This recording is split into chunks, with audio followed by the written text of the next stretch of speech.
Hello बच्चों, आप लोगों को फिर से स्वागत है आप लोगों का प्यार channel Lucifer universe of physics. मैं कौशिक शाह फिर आप लोगों के सामने लेके आया हूं हम लोगों का 12 का नया चैप्टर जो यूनिट 1 है, मतलब फर्स्ट चैप्टर एनसीईआरटी सिलेबस का, वो है इलेक्ट्रोस्टैटिक्स। तो आज हम लोग डिस्कस करेंगे इलेक्ट्रोस्टैटिक्स पार्ट 1, जहां पर हम लोग इंट्रोडक्शन ऑफ चार्ज के बारे में बोलेंगे, चार्ज के बारे में डिस्कस करेंगे। तो एक्चुअली आज का लेक्चर कुछ टोटली इंट्रोडक्शन और बेसिक के ऊपर होगा, क्योंकि जब कोई भी नया चैप्टर शुरू होने से पहले उस चैप्टर के बारे में जानना जरूरी है, सीखना जरूरी है। फिर हम लोगों को मतलब डिराइवेशन और न्यूमेरिकल पे ध्यान देना है। तो जो हम लोगों का चैप्टर है इलेक्ट्रोस्टैटिक्स मींस इलेक्ट्रॉन लेके डिस्कस होगा, उसके वर्ड पे ही है इलेक्ट्रोस्टैटिक्स, मतलब इलेक्ट्रो स्टैंड्स फॉर इलेक्ट्रॉन, अच्छा वगैरह वगैरह हम लोग डिस्कस करेंगे। तो अगर वीडियो में कोई भी प्रॉब्लम होती है, कोई भी परेशानी होती है, कुछ भी समझ में नहीं आता हो, छोटा सा चीज भी समझने में तकलीफ होती है, तो इस नंबर पे कॉल कर सकते हो या व्हाट्सएप कर सकते हो। कोई प्रॉब्लम नहीं है, कोई परेशानी नहीं है। और अगर ये भी नहीं कर सकते हो तो वीडियो के नीचे कमेंट बॉक्स में भी बोल सकते हो। मुझसे जितना हो पाएगा मैं तुम लोगों की परेशानियां दूर करने की कोशिश करूंगा, ठीक है। तो चलो शुरू करते हैं। और शुरू करने से पहले एक बार रिक्वेस्ट करना चाहूंगा तुम सब लोगों को, जो लोग मेरे चैनल पे न्यू हो और मेरा वीडियोस फर्स्ट टाइम देख रहे हो, वो लोग प्लीज मेरा चैनल को सब्सक्राइब कर लो और जल्दी से जल्दी बेल आइकन भी प्रेस कर लो, और वीडियो अच्छा लगने से एक लाइक भी कर दो, ठीक है। तो चलो शुरू करते हैं आज हम लोगों का नया चैप्टर इलेक्ट्रोस्टैटिक्स पार्ट 1। बहुत मजा आएगा, बहुत इंटरेस्टिंग सब्जेक्ट है और बहुत इंटरेस्टिंग चैप्टर है, जहां पर हम लोग पूरा इलेक्ट्रॉन, माइक्रो इलेक्ट्रॉन, मतलब छोटा इलेक्ट्रॉन, छोटा पार्टिकल लेके डिस्कस करेंगे। उसका डिराइवेशन भी बहुत इंटरेस्टिंग है, बहुत मजा आएगा इस चैप्टर में। उसका न्यूमेरिकल भी बहुत इंटरेस्टिंग है। अच्छा, तो पहले हम लोग जो बात करेंगे वो है, क्वेश्चन लिख लो, आंसर खुद से रेडी कर लेना। What is frictional electricity? What is frictional electricity? मैं डिस्कस कर दूंगा, आंसर तुम लोग खुद से लिख लेना। When is a body said to be electrified or charged? When a body said to be electrified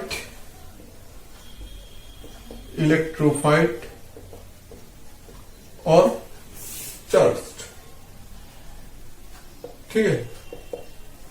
तो what is frictional electricity? Frictional electricity क्या है? जब भी हम लोग किसी चीज को किसी चीज से रब करते हैं, मतलब ऐसे घिसते हैं, तब क्या होता है? इसमें भी एटम होता है, एटम के अंदर इलेक्ट्रॉन होता है, इसमें भी एटम होता है, एटम के अंदर इलेक्ट्रॉन होता है। तो अगर सेटिस्फाइंग कंडीशन मिल जाए तो यहां से इलेक्ट्रॉन यहां से, नहीं तो यहां से इलेक्ट्रॉन यहां से ट्रांसफर हो सकती है। तो ऐसा करने से क्या होगा? ये पॉजिटिव चार्ज, ये नेगेटिव चार्ज, और ये पॉजिटिव चार्ज, ये नेगेटिव चार्ज में आ जाएगा, ठीक है। अगर इलेक्ट्रॉन ट्रांसफर होता है तो उस प्रोसेस का ही नाम है फ्रिक्शनल और फ्रैक्शनल इलेक्ट्रिसिटी। जब फ्रिक्शन के जरिए हम लोग चार्ज करते हैं या आयन क्रिएट करते हैं, तब इसको बोलते हैं फ्रिक्शनल इलेक्ट्रिसिटी, ठीक है। When a body said to be electrified or charged, जब हम लोग कोई बॉडी या कोई ऑब्जेक्ट या कोई पॉइंट मास से इलेक्ट्रॉन ट्रांसफर करते हैं, मीन्स उसको देते हैं या उससे लेते हैं, तब जाके हम लोग क्या बोलते हैं? A body said to be electrified और चार्ज, ठीक है। तो फ्रिक्शनल इलेक्ट्रिसिटी का डेफिनेशन लिख लो।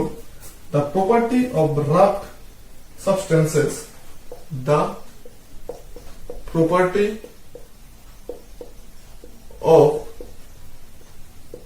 rubbed substances, the property of rubbed substances due to which they attract, due to which they attract, due to which they attract light objects, light objects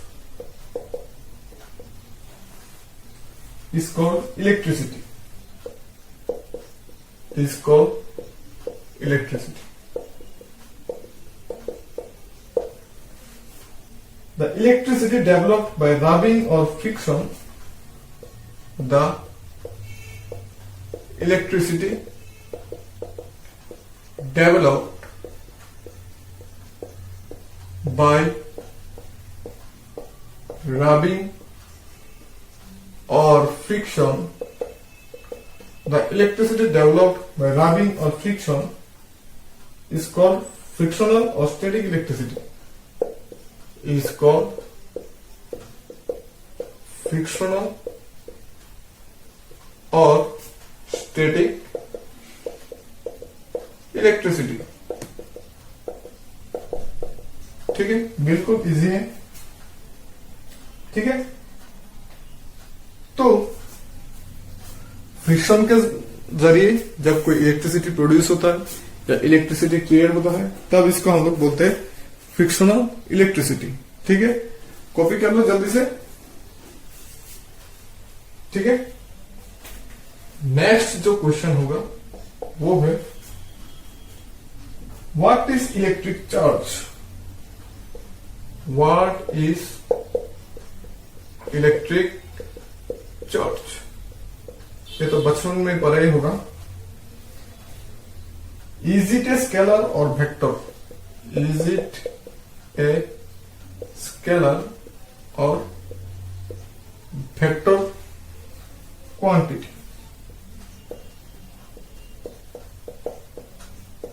name its SI unit. इसको star mark दे दो, ये important question है। ठीक है, what is an electric charge, electric charge क्या है। Electric charge definition लिख लो, कॉपी कर लो। Electric charge, electric charge is an intrinsic property, is an intrinsic property, electric charge is an intrinsic property of elementary particles of matter, of elementary particles of matter, which gives rise to electric force, which gives rise to electric force, which gives rise to electric force between various objects. Perfect definition है ये, between various objects। देखो इसके meaning क्या है। Electric charge is an intrinsic property of an elementary particles of matter। कोई भी particle का, कोई भी मैटर का एक एलिमेंटरी प्रॉपर्टी है, मतलब सबका ही प्रॉपर्टी है। क्या प्रॉपर्टी है, जो which gives rise to electric force between various object, जो वेरियस ऑब्जेक्ट में इलेक्ट्रिक फोर्स राइज करते हैं। वो फोर्स एट्रैक्शन भी हो सकता है, रिपल्शन भी हो सकता है, कुछ भी हो सकता है, लेकिन जो फोर्स है वो उसको राइज करते हैं। अगर इलेक्ट्रिक चार्ज ज्यादा हुए तो ज्यादा अट्रैक्शन या रिपल्शन होगा, मतलब फोर्स जो है वो ज्यादा होगा। अगर चार्ज कम हुए तो फोर्स भी कम होगा। ठीक है, तो इज इट स्केलर और vector, it is a scalar quantity, it is a scalar quantity, इसका डायरेक्शन नहीं है, सिर्फ मैग्नीट्यूड है, इसलिए it is a scalar quantity. And SI unit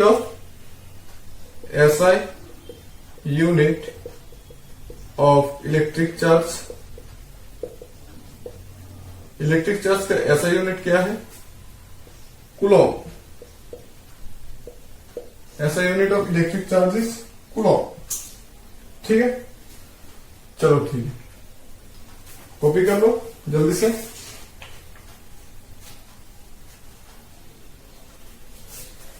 ठीक है,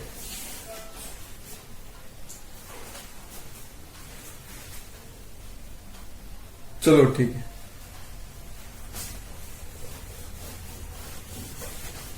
फिर हम लोग बात करेंगे इलेक्ट्रोस्टैटिक्स, जो हम लोगों का चैप्टर है इलेक्ट्रोस्टैटिक्स। अभी हम लोग ने देख लिया चार्ज क्या है, फ्रिक्शन क्या है, फ्रिक्शनल फोर्स वगैरह वगैरह हम सब कुछ देख लिया। अभी आते हैं हम लोग अपने चैप्टर पे electrostatics. What is electrostatics? What is electrostatics?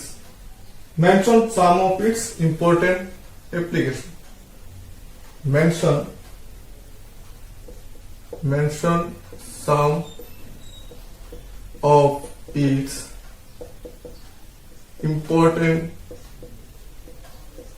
application. ठीक है, ये सब क्वेश्चन ऐसा लग रहा में है। तो इलेक्ट्रोस्टैटिक्स क्या है? जिस ब्रांच में फिजिक्स का, जिस ब्रांच में हम लोग इलेक्ट्रॉन को लेके डिस्कस करते हैं, पढ़ते हैं, सीखते हैं, वही होता है इलेक्ट्रोस्टैटिक्स। मगर वो जो इलेक्ट्रॉन है वो स्टेशनरी होना चाहिए। ठीक है, तब जाके उसको बोलेंगे इलेक्ट्रोस्टैटिक्स। तो इसका डेफिनेशन लिख लो। Electrostatics is the study of electric charges. Electrostatics is the study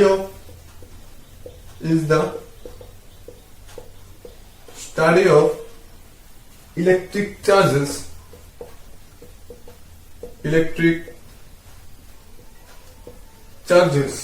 at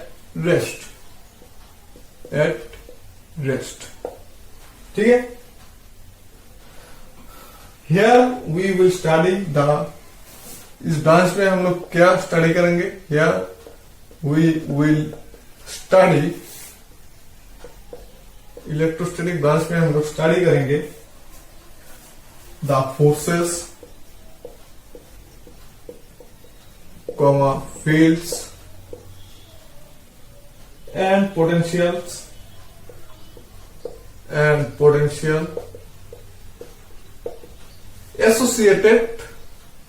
associated with stationary charge।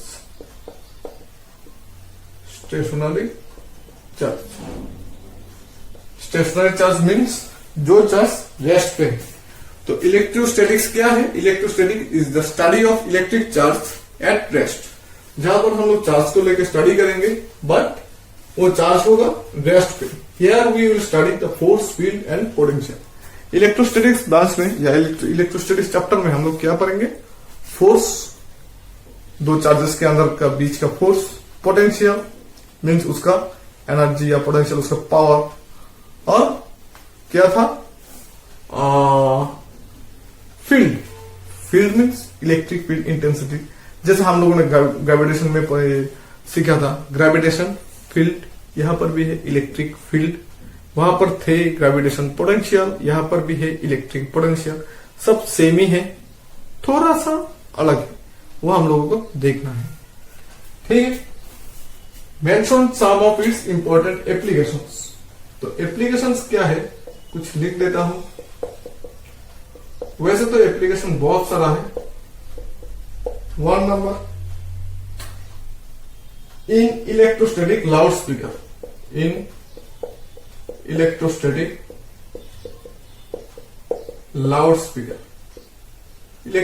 Loudspeaker में हम लोग यूज करते हैं इलेक्ट्रोस्टैटिक,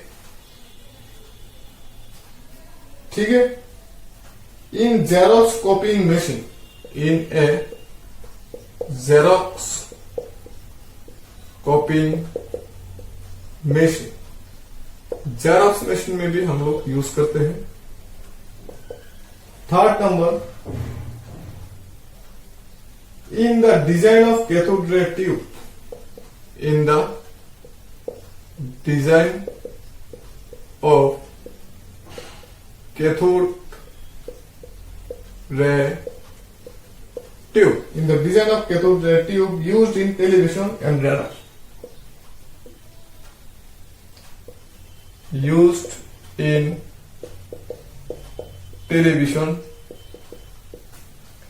and रेडर, ये सब एप्लीकेशन है, ठीक है। चलो ठीक है, नेक्स्ट क्वेश्चन लिखते हैं। How will you show experimentally that, how will you show, इसका आंसर तुम लोग लिख लेना, मैं नहीं लिखूंगा। How will you show experimentally that? Experimentally that. How will you show experimentally that?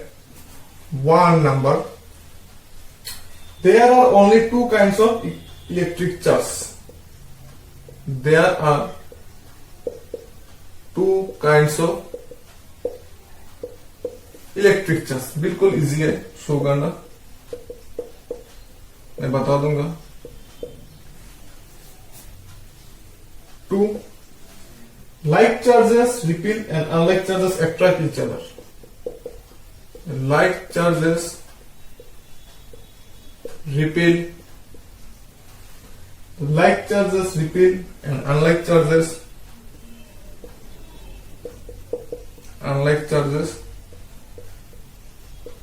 Attract each other, attract each other। तो इसका आंसर भी एक्सेलरेटर में है। देखो, how will you show experimentally that there are two kinds of electric charges.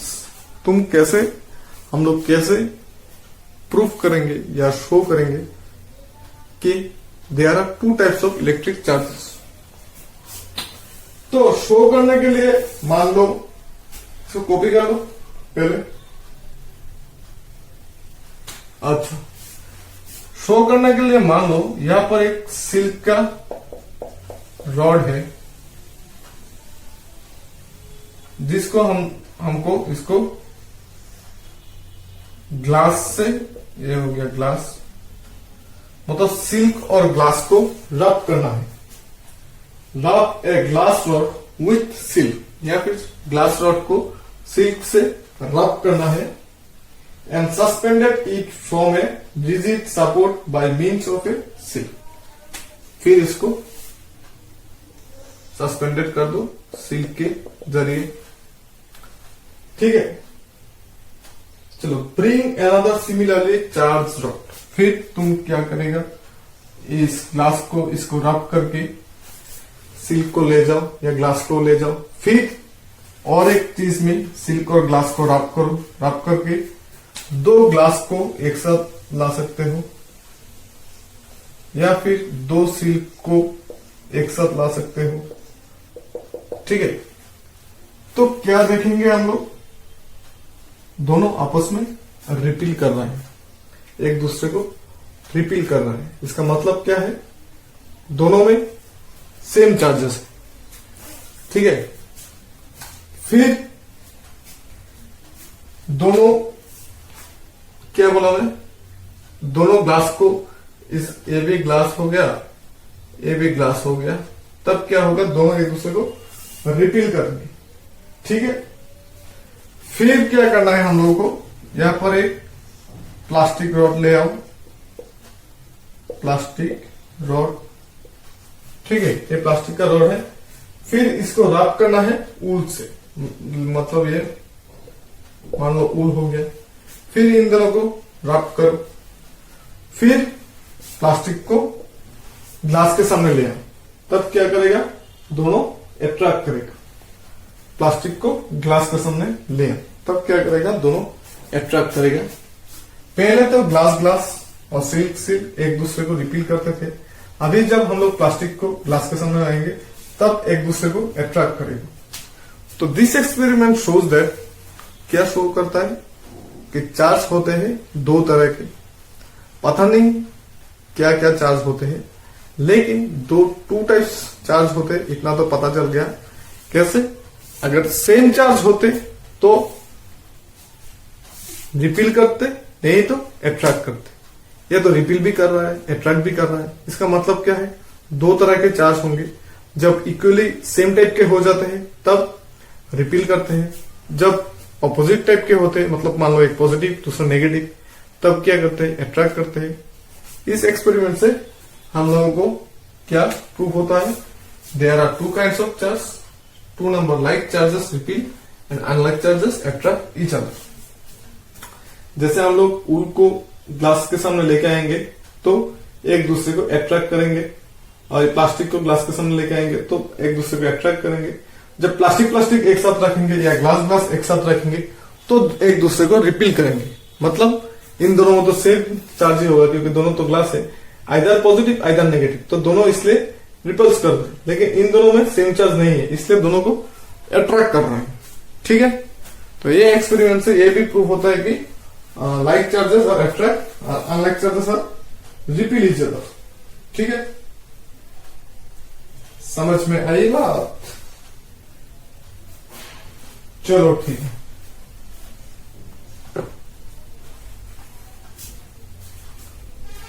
मिटा देते हैं। फिर बात करेंगे हम लोग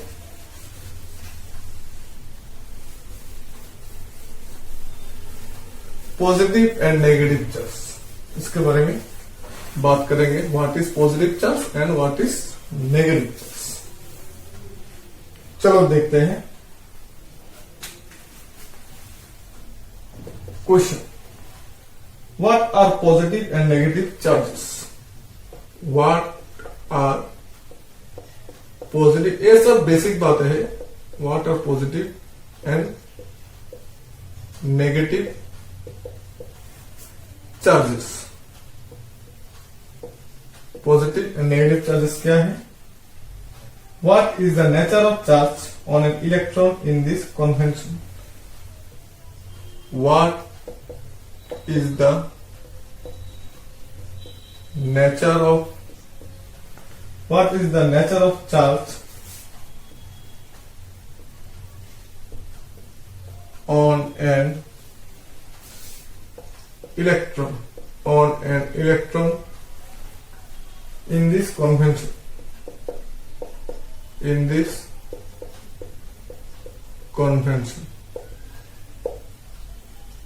ठीक है, तो लिख लो definition positive and negative charge का।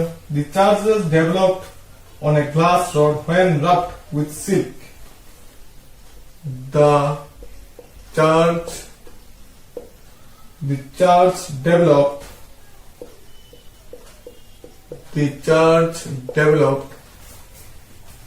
on a glass rod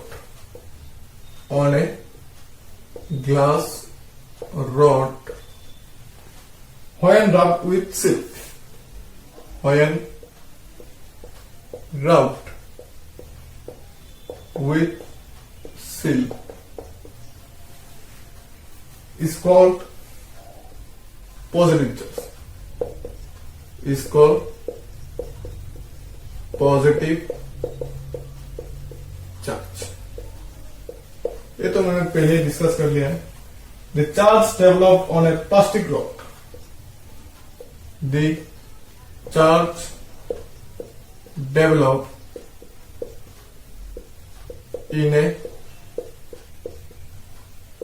plastic rod when rubbed with wool. When rubbed with wool is called negative charge.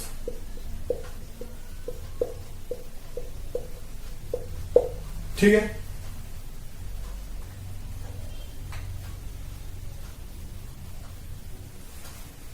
Positive charge और नेगेटिव चार्ज पता चल गया। जो हम लोगों ने लास्ट एग्जांपल की बात किया था, तो यहां पर क्या था, हम लोगों ने ग्लास को रब किया था सिल्क से।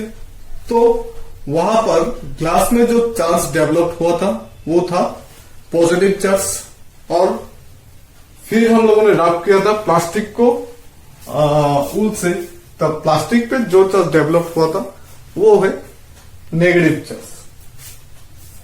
ठीक है, और इलेक्ट्रॉन का चार्ज तो सबको पता है।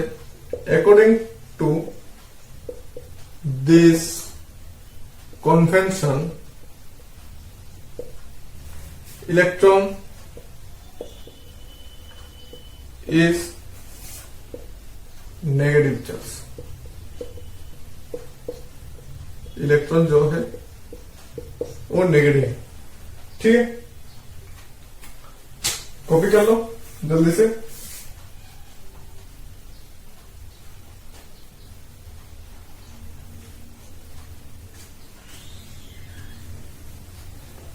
फिर अभी बात करेंगे कंडक्टर और इंसुलेटर के बारे में।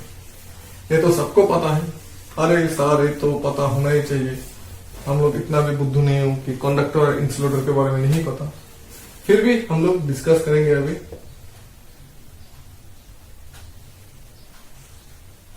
How do the conductors differ from the insulator? How do the conductors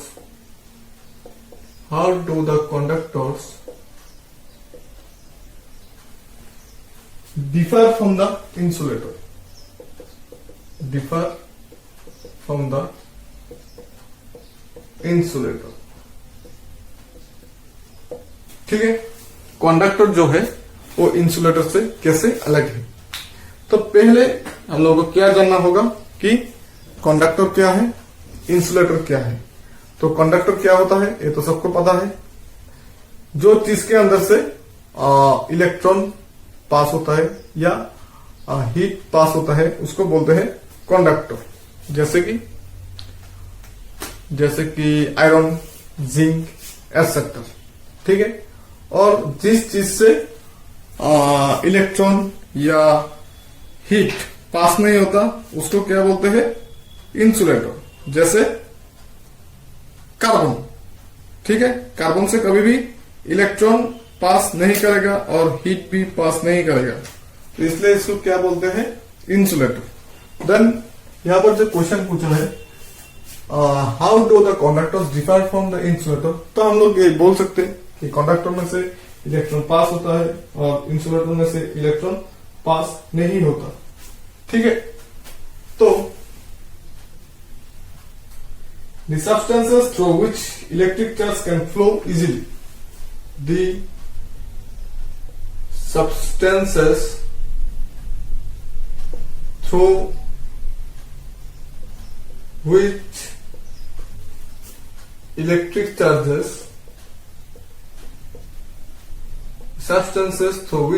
charges can flow easily is called conductors। ठीक है, then the substances through which electric charges cannot flow is called insulators. इसका example क्या है, sodium दे दो। इसका example क्या है, carbon दे दो। ठीक है, जो चीज में से या जो मटेरियल में से इलेक्ट्रिक चार्ज फ्लो कर सकता है वो होता है कंडक्टर, और जो मटेरियल से इलेक्ट्रिक चार्जेस फ्लो नहीं कर सकता उसको बोलते हैं इंसुलेटर। तो हम लोगों ने एग्जांपल लिया है सोडियम एंड कार्बन। देन मन में एक क्वेश्चन जागता है, why sodium is conductor and why carbon is insulator. Sodium conductor क्यों है, ये क्यों इलेक्ट्रिक चार्ज को पास कराता है, और कार्बन जो है वो क्यों इंसुलेटर है, मतलब ये इलेक्ट्रिसिटी को और इलेक्ट्रॉन को क्यों पास नहीं कराता। ठीक है, उसका भी जवाब है हम लोगों के पास। चलो देखते हैं क्यों सोडियम इलेक्ट्रॉन को पास कराता है और कार्बन पास नहीं कराता। उसके लिए हम लोगों को केमिस्ट्री में जाना पड़ेगा थोड़ा। तो सोडियम का एटॉमिक नंबर क्या है, 11। इसका इलेक्ट्रॉन कॉन्फ़िगरेशन क्या है, 1s2, 2s2, 2p6, 3s1। फिर आते हैं कार्बन के। कार्बन का एटॉमिक नंबर है 6। इलेक्ट्रॉनिक कॉन्फ़िगरेशन क्या है, 1s2, 2s2, 2p2। तो इसका सोडियम का जो आउटर मोस्ट सेल है, उसका आउटर मोस्ट सेल में सिर्फ एक इलेक्ट्रॉन है, लेकिन कार्बन का आउटर मोस्ट सेल में 4 इलेक्ट्रॉन है। ठीक है, तो देखो सोडियम ये हो गया हम लोगों का न्यूक्लियस, इसका first orbit, second orbit, third orbit. तो इसका थर्ड ऑर्बिट में एक इलेक्ट्रॉन है और सेकेंड ऑर्बिट में 8 इलेक्ट्रॉन है, कोई प्रॉब्लम नहीं है, 8 इलेक्ट्रॉन है, और फर्स्ट ऑर्बिट में 2 इलेक्ट्रॉन है। ठीक है, फिर आते हैं कार्बन का। ये हो गया कार्बन का न्यूक्लियस, फिर फर्स्ट ऑर्बिट, फिर सेकेंड ऑर्बिट। सेकेंड ऑर्बिट के 4 इलेक्ट्रॉन है और फर्स्ट ऑर्बिट में 2। तो देखो यार, ये जो है ये इसका लास्ट ऑर्बिट का डिस्टेंस न्यूक्लियस से ज्यादा है, इसका कम है, क्योंकि इसका एक ऑर्बिट ज्यादा है, इसका सिर्फ 2 ऑर्बिट है, इसका 3 ऑर्बिट है। पहली बात। सेकंड, इसका लास्ट ऑर्बिट में सिर्फ एक इलेक्ट्रॉन है, इसका लास्ट ऑर्बिट में 4 इलेक्ट्रॉन है, जो स्ट्रांगली बॉन्डेड है न्यूक्लियस के साथ, ऐसे स्ट्रांगली बॉन्डेड है। ठीक है, वो पूरी इक्विलिब्रियम में। लेकिन ये जो है एक इलेक्ट्रॉन है, बेचारा पूरा जो उसका पाथ है वो ऐसे घूम के टायर्ड हो जाता है। तुम कितना घूमेगा, 1 किलोमीटर, 2 किलोमीटर, 5 किलोमीटर, 10 किलोमीटर, जितना भी तुम घूम सकते हैं घूमो, लेकिन कुछ देर बाद तुमको टायर्डनेस आ ही जाएगा। सेम इलेक्ट्रॉन भी घूम के जब टायर्ड हो जाता है वो इस ऑर्बिट में चला आता है, फिर यहां से एक इलेक्ट्रॉन इस ऑर्बिट में चला जाता है। तो ऐसा करके एक इलेक्ट्रॉन हमेशा इस ऑर्बिट से इस ऑर्बिट, इस ऑर्बिट से इस ऑर्बिट, ऐसे चलता ही रहता है। और ये जो इलेक्ट्रॉन है वही हम लोगों को चार्ज फ्लो कराने में हेल्प करता है। ठीक है, एक्चुअली इलेक्ट्रॉन जब पास होता है तब क्या होता है, मैं बोलता हूं। हम लोगों के ज्यादातर बच्चों के एक मिसकॉन्सेप्ट होता है कि इलेक्ट्रॉन जो है वो फ्लो करता है, मतलब तुम्हारा जो इलेक्ट्रॉन है वो यहां से वहां तक जा रहा है, ऐसा कुछ मिसकॉन्सेप्ट भी होते हैं कोई कोई लोगों को। मान लो ये बैटरी है, ठीक है, ये एक रेसिस्टेंस है, तो यहां पर जो हम लोगों का एटम्स होगा, बहुत सारा एटम होगा, मतलब मान लो ये सोडियम वायर है, तो इसका आउटर मोस्ट सेल में एक इलेक्ट्रॉन होगा, सबकी एटम का आउटर मोस्ट सेल में एक इलेक्ट्रॉन होगा।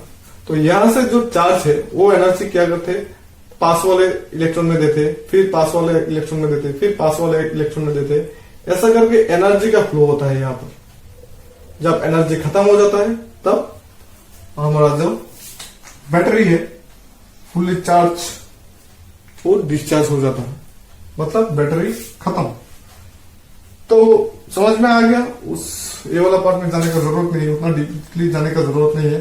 इतना समझ लो ये क्यों कंडक्टर है, ये क्यों इंसुलेटर है, क्योंकि इसका आउटर मोस्ट सेल में सिर्फ एक इलेक्ट्रॉन है जो उसका सेंटर से बहुत दूर है, इसलिए बॉन्डिंग वीक है। और फिर आउटर मोस्ट शेल में एक ही इलेक्ट्रॉन है, इसलिए और भी वीक है बॉन्डिंग। लेकिन यहाँ पर आउटर मोस्ट शेल में 4 इलेक्ट्रॉन है और ये स्ट्रांगली बॉन्डेड है, इसलिए ये कभी भी इलेक्ट्रॉन को नहीं छोड़ता अपने से, ये पकड़ के रखता है। ये बहुत प्यार करते हैं अपने इलेक्ट्रॉन से, इसलिए कभी भी छोड़ के नहीं जाता, बहुत स्ट्रांगली बॉन्डेड है। ठीक है, तो चलो पता चल गया what is conductors differ, how do the conductors differ from the insulator.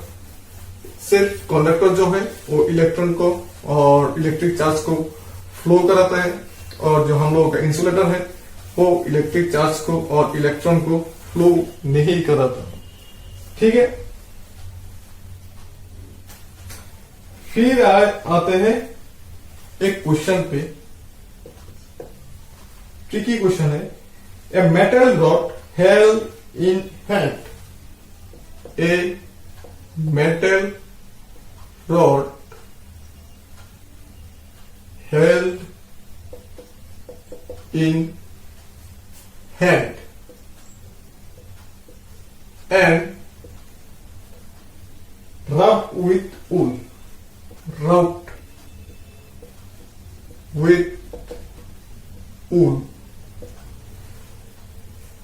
not develop any charges,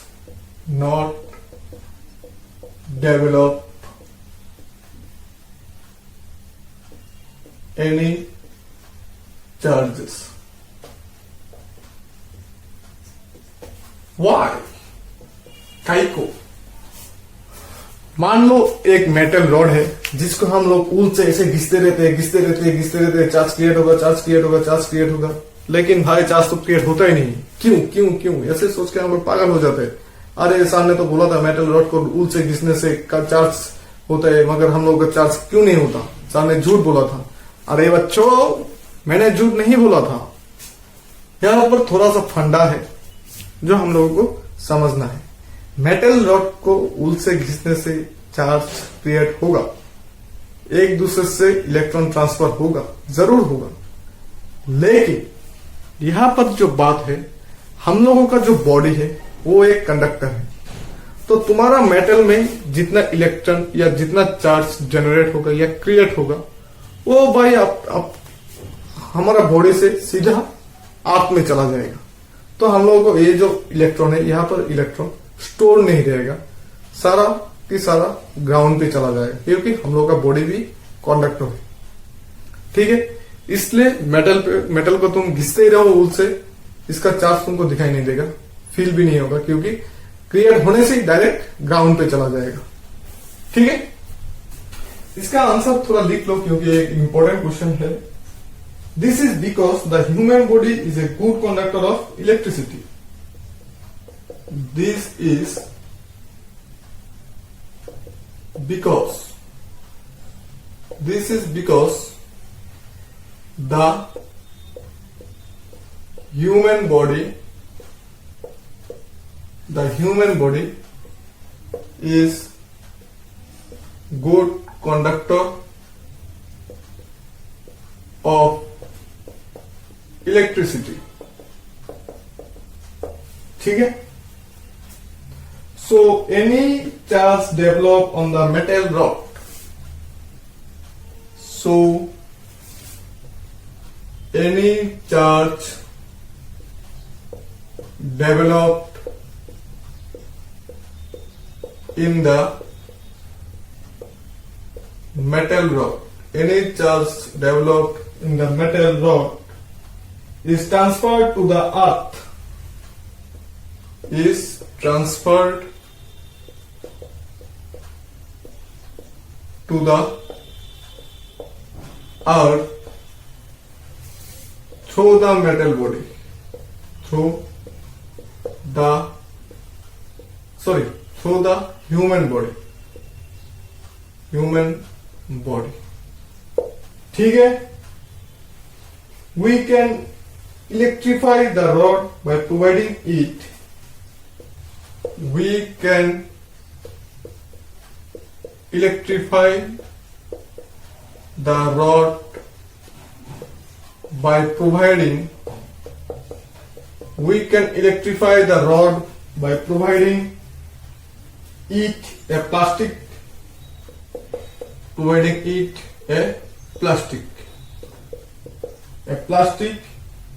or a rubber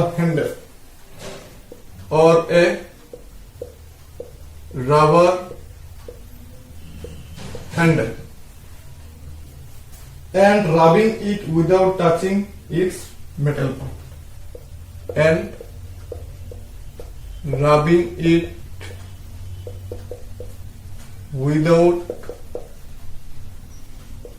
touching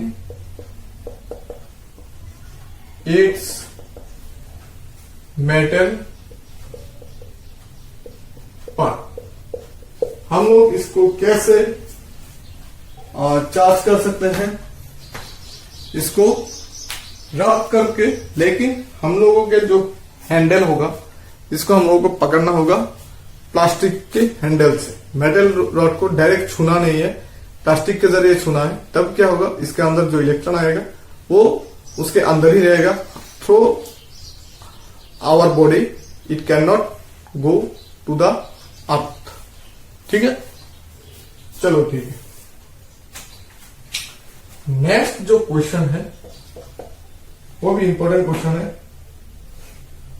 what is mean by electrostatic induction? What is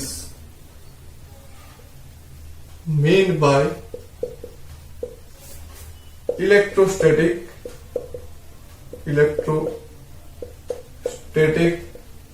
induction? ये भी एक प्रॉपर्टी है मजे वाला। इलेक्ट्रोस्टैटिक इंडक्शन क्या है बच्चों? Electrostatic induction क्या है? Induction means induced. Induce mean आंखों में प्यार, इशारों में बात, वो वाला। ठीक है, तो इंडक्शन मीन्स किसी को इंड्यूस करना। इंड्यूस करना तो पता है, तो देखते हैं कैसे इंड्यूस होते हैं। तो फिलहाल इसका डेफिनेशन मैं लिख देता हूं। इलेक्ट्रोस्टैटिक्स कॉपी कर लो। Electrostatics induction, electrostatic induction is the phenomenon of a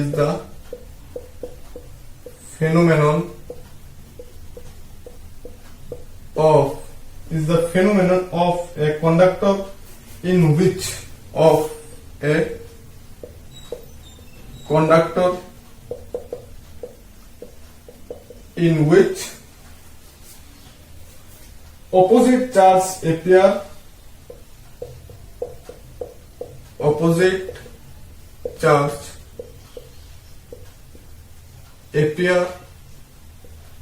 opposite charge appear at its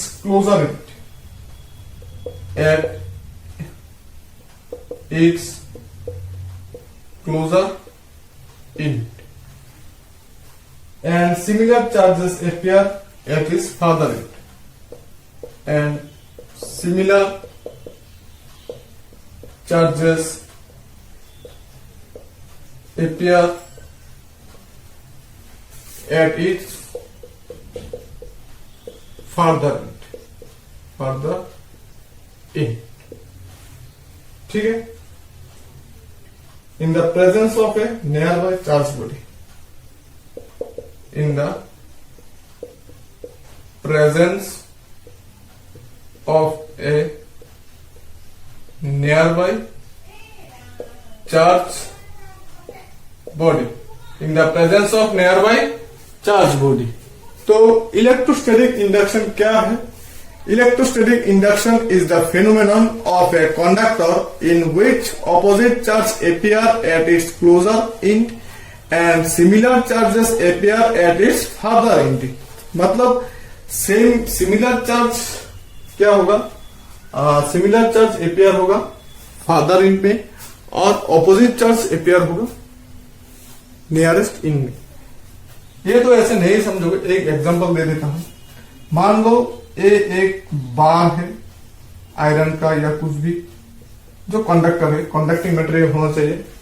तो ये भी एक मेटल बार ले लो, कोई भी मेटल का ले लेते हैं, मेटल बार, ठीक है। तो इसके सामने इस तरफ हो या इस तरफ, किसी भी तरफ, इसके सामने मैंने एक पॉजिटिव चार्ज वाला कोई भी चीज लेके आया जिसपे बहुत सारा पॉजिटिव चार्ज। तब क्या होगा, पॉजिटिव चार्ज क्या करते हैं, नेगेटिव चार्ज को अट्रैक्ट करते हैं और पॉजिटिव चार्ज को रिपील करते हैं। ये तो सबको पता है। Like charges are repel each other, unlike charges are attract each other. तो ये तो भाई न्यूट्रल है मेटल बार, मतलब इसका चार्ज 0 है, मतलब जिसका प्रोटॉन है, जितना प्रोटॉन है इसमें उतना इलेक्ट्रॉन, ठीक है। तो अभी क्या होगा, ये जो पॉजिटिव चार्ज हमने इस बार मैग्नेट के सामने लेके आया है, ये पॉजिटिव इसका नेगेटिव चार्ज को अट्रैक्ट करेगा। तो यहां पर जितना भी नेगेटिव चार्ज है वो इसका इस साइड पे आ जाएगा और नेगेटिव चार्ज इस साइड पे आ जाने से पॉजिटिव चार्ज जो है वो उस तरफ चला जाएगा। मतलब जितना इलेक्ट्रॉन है इतना इस तरफ आ जाएगा और जितना प्रोटॉन है वो उस तरफ चला जाएगा, ठीक है। तो क्या होगा, अभी पॉजिटिव नेगेटिव अट्रैक्ट करेगा, ठीक है। अगर हम लोग ये पॉजिटिव चार्ज को धीरे धीरे इंक्रीज कर रहे हैं तो जितना भी इसका नेगेटिव चार्ज होगा वो धीरे धीरे इस तरफ आने लगेगा, ठीक है। तो अभी अगर हम लोग इसको ग्राउंडेड कर देते हैं मान लो, तब क्या होगा, इसका पॉजिटिव चार्ज सब गायब हो जाएगा, जो ग्राउंड पे चला जाएगा, रह जाएगा सिर्फ नेगेटिव चार्ज। तो ये हो गया भाई, ये जो मेटल है ये हो गया नेगेटिव चार्ज। यही होता है electrostatic induction. Electrostatic induction is the phenomenon of a conductor in which opposite charge appear at its closer in. देखो ये प्लस होने से क्लोजर इन, मतलब इसका सामने का जो इन है इस पे नेगेटिव चार्ज जनरेट होगा और similar charges appear in father in. ये पॉजिटिव होने से फादर इन में पॉजिटिव चार्ज जनरेट हुआ था, ठीक है। यही होता है, ये जो फेनोमेनन है यही होता है इलेक्ट्रोस्टैटिक इंडक्शन, ठीक है। समझ में आएगी बात, इलेक्ट्रोस्टैटिक इंडक्शन क्या है। Electrostatic induction is the phenomenon of a conductor in which opposite charge appear at its closer end and similar charges appear similar charges appear at its farther end in the presence of a nearby charge body। उसका पास में एक charge body होना चाहिए, तब जाके ये काम करेगा। मतलब ये जो ऑपोजिट चार्ज और नेगेटिव चार्ज है वो जनरेट होगा, नहीं तो नहीं होगा, ठीक है। चलो ठीक है, हम लोगों ने इंडक्शन भी देख लिया। अभी चलते हैं नेक्स्ट क्वेश्चन, जो एक्चुअली इंडक्शन के टॉपिक के ऊपर बेसिक करके ही बना है। ये तो सबको पता होगा, मैं थोड़ा क्वेश्चन लिख देता हूं।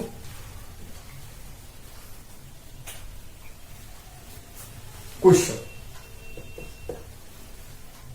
describe how two metal spheres can be oppositely charged by induction। Describe how two metal spheres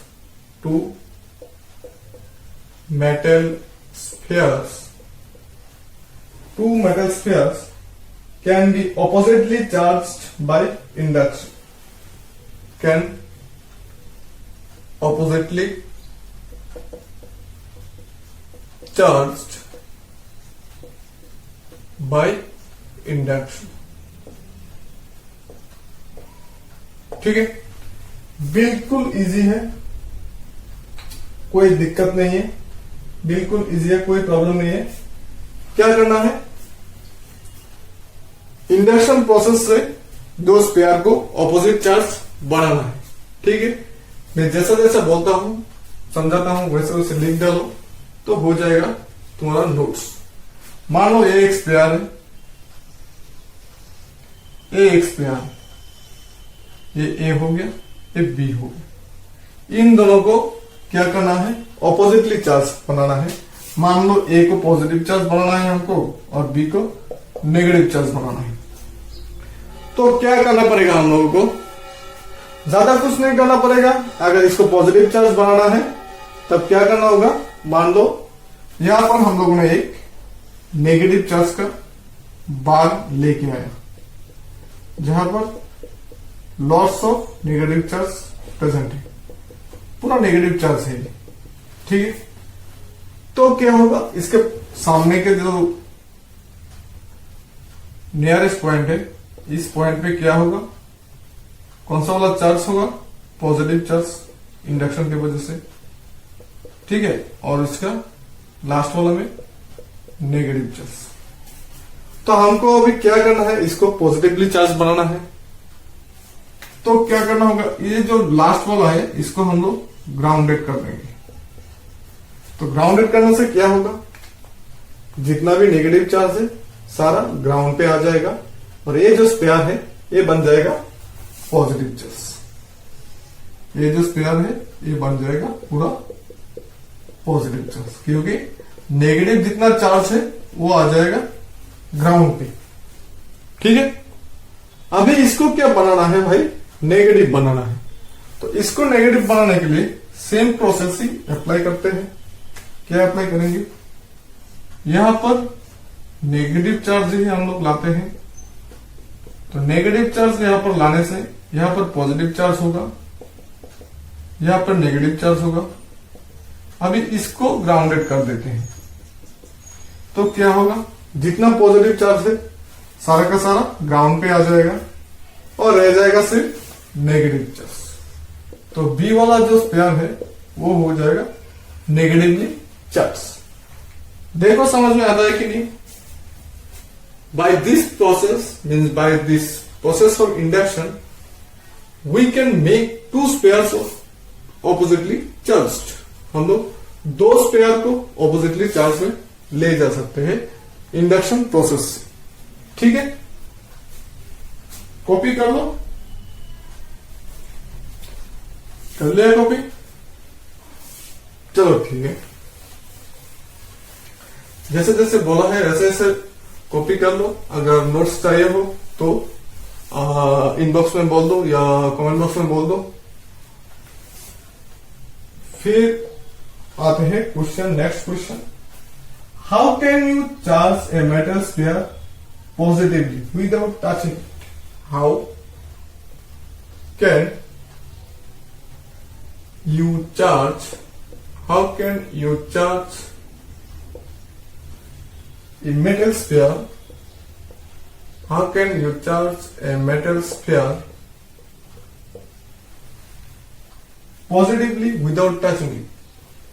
Positively without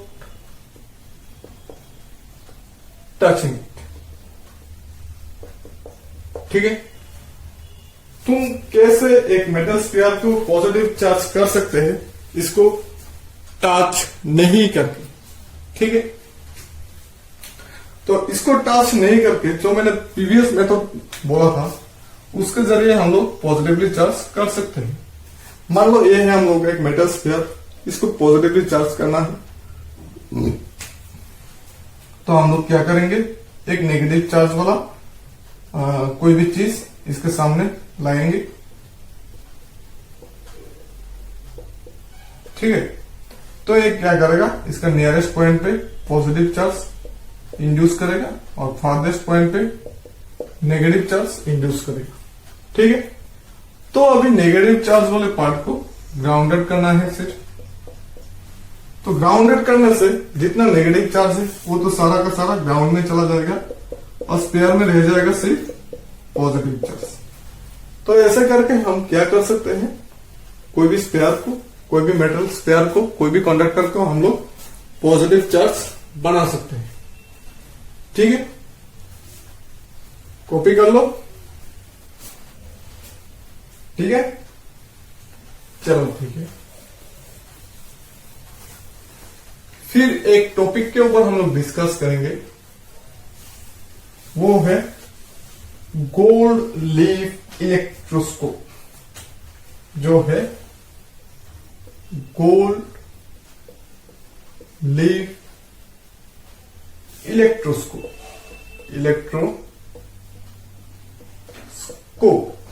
gold leaf electroscope. ठीक है, ये एक इंपॉर्टेंट चीज है जो इलेक्ट्रोस्कोप है।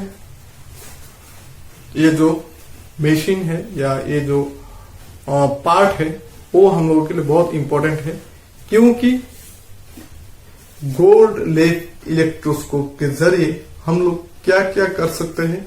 हम लोग कोई भी पार्टिकल या कोई भी ऑब्जेक्ट में चार्ज है कि नहीं वो जान सकते हैं।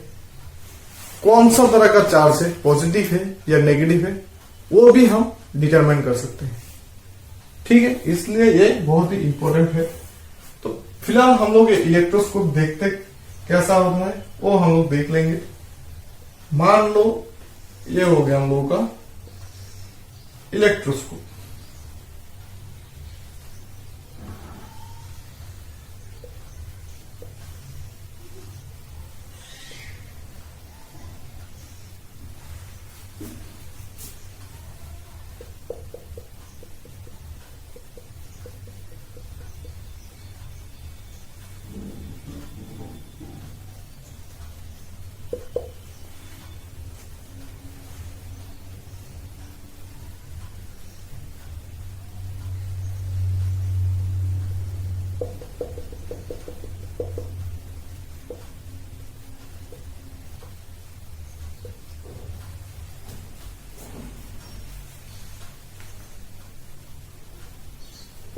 Metal knob,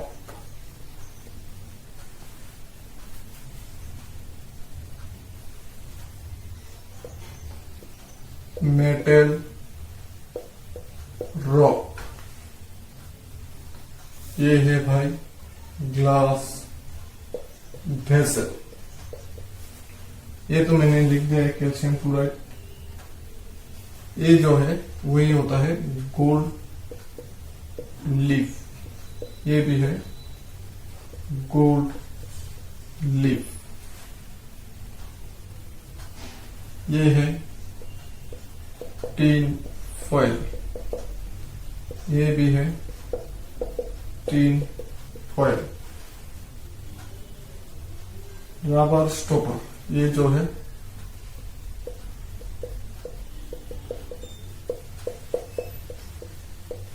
rubber stopper. ये है हम लोगों का गोल्ड लीफ इलेक्ट्रोस्कोप सॉरी। तो इसको गोल्ड लीफ इलेक्ट्रोस्कोप क्यों बोलते हैं? क्योंकि इस पे दो गोल्ड लीफ यूज होते हैं, इसलिए इसको गोल्ड लीफ इलेक्ट्रोस्कोप बोलते हैं। ये हो गया मेटल नॉब, ये हो गया हम लोग का मेटल रॉड, ये हो गया रबर स्टॉपर, दो लीफ है। यहाँ पर कुछ है कैल्शियम कार्बोनेट। तो यहाँ पर कैल्शियम कार्बोनेट क्वेश्चन में आ सकता है। गोल्ड लीफ इलेक्ट्रोस्कोप में कैल्शियम कार्बोनेट क्यों रखते हैं हम लोग? क्योंकि अगर इस इलेक्ट्रोस्कोप जो वेसल है, ग्लास वेसल, अगर इसमें किसी भी तरह वाटर वेपर घुस जाए तो कैल्शियम कार्बोनेट जो है वो उसको एब्जॉर्ब कर ले। क्योंकि वाटर वेपर अगर इसमें घुस जाए तो हम लोगों का इलेक्ट्रिफिकेशन हो सकता है, आयोनाइजेशन हो सकता है, तो हम लोगों के एक्सपेरिमेंट में एरर आ सकता है। इसलिए कैल्शियम कार्बोनेट यहाँ पर रखा हुआ है ताकि वाटर वेपर घुसने से भी ये एब्जॉर्ब कर ले। ठीक है, ताकि हमेशा ये जो हम लोगों का अंदर का जो एयर है वो हमेशा ड्राई रहे। ठीक है, तो चलो देखते हैं हम लोग कैसे किसी पार्टिकल में या कोई ऑब्जेक्ट में चार्ज है कि नहीं वो कैसे हम लोग समझ सकते हैं। तो मान लो ये जो पेन है इसको हम इसके अंदर में चार्ज है कि नहीं ये देखना है। तब क्या करेंगे, हम लोग इस मेटल नॉब पे इस पेन को टच करेंगे।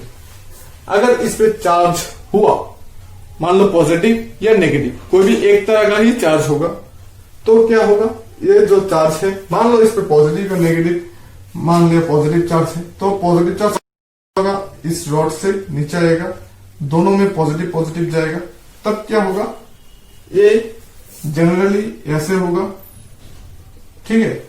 जब पॉजिटिव पॉजिटिव चार्ज जाएगा तब ये गोली ऐसे रिपील करके कार्व हो जाएगा, बीच में एंगल कर देगा, तब हम लोग समझेंगे इस पे चार्ज है। अगर नहीं हुआ तो इसका कोई फर्क नहीं पड़ेगा, ये लीफ ऐसे की सीधा ही रहेगा, ठीक है। अभी देखना है इस पे क्या पॉजिटिव चार्ज है या नेगेटिव चार्ज। तो ये देखने के लिए मान लो हम लोगों ने इसको पहले से कुछ पॉजिटिव चार्ज दे के रखा है, तो यहां पर पॉजिटिव चार्ज है, यहां पर भी पॉजिटिव चार्ज, तो पॉजिटिव पॉजिटिव रिपील करेगा, मतलब इसका एंगल इतना ही है। अगर हम लोगों ने इसको यहां पर टच किया और ये इसका एंगल, इसमें पॉजिटिव चार्ज होने से क्या होगा, और भी पॉजिटिव चार्ज इसके अंदर घुसेगा, तो जो एंगल है वो इंक्रीज होगा, ठीक है।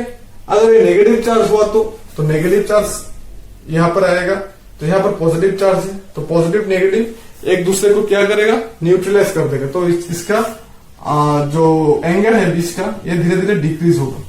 अगर डिक्रीज होके फिर इंक्रीज होता है तो इसका मतलब क्या है, इस पे ज्यादा नेगेटिव चार्ज है, मतलब बहुत ज्यादा है। जो क्या कर रहा है, इसका जो पॉजिटिव चार्ज है उसको तो न्यूट्रलाइज कर लिया, फिर इसका नेगेटिव चार्ज इस पे आ गया, और अभी नेगेटिव नेगेटिव क्या करेगा, एक दूसरे को रिपील करेगा, इसलिए ये फिर से कार्व होगी। पहले पॉजिटिव होने से ऐसा था, फिर नेगेटिव डालने से थोड़ा थोड़ा करके डिक्रीज हो गया, ऐसे होगा, फिर नेगेटिव, जितना नेगेटिव आएगा उतना इंक्रीज होगा, ठीक है।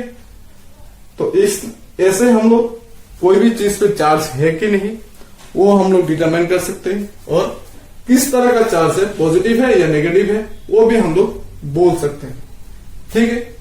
तो यहां पर गोल्ड लीफ क्यों यूज करते हैं, हम लोगों को सबको पता है gold is a costliest metal, तब भी हम लोग गोल्ड क्यों यूज करते हैं यहां पर, क्योंकि गोल्ड जो है वो बहुत हल्का या पतला होता है, मतलब हम लोग इसको मार मार के, हैमर से मार मार के इसको बहुत पतला कर सकते हैं, ठीक है।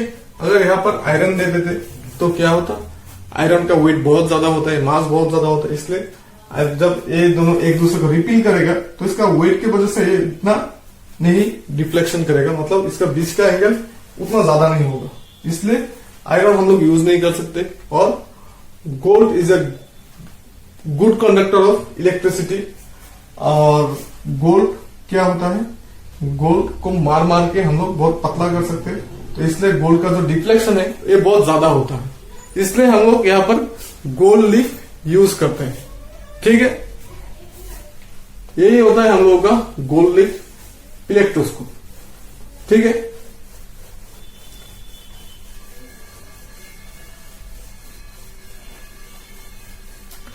तो आज के लिए इतना ही काफी है, और नेक्स्ट वीडियो में हम लोग बात करेंगे कूलम्ब्स लॉ। यहां से हम लोगों के मेन जो टॉपिक है एक्चुअली इलेक्ट्रोस्टैटिक्स का शुरू होता है। आज का लेक्चर था पूरा इंट्रोडक्शन का बेस करके, जो खत्म हो गया इंट्रोडक्शन, ये सब अच्छी तरह से देख लो, फिर हम लोग जाएंगे कूलम्ब्स लॉ, यहाँ पर अट्रैक्शन रिपल्शन कैसा होता है, कि electric field, electric field intensity, potential, वो सब कूलम्ब्स लॉ से धीरे धीरे डेवलप हो रहा है। तो नेक्स्ट लेक्चर में बात करेंगे कूलम्ब्स लॉ के बारे में, ये सब देखो अच्छी तरह से। अगर प्रॉब्लम होती है तो बोलो, मैं फिर लेक्चर लेके हाजिर हो जाऊंगा। तब तक के लिए टाटा।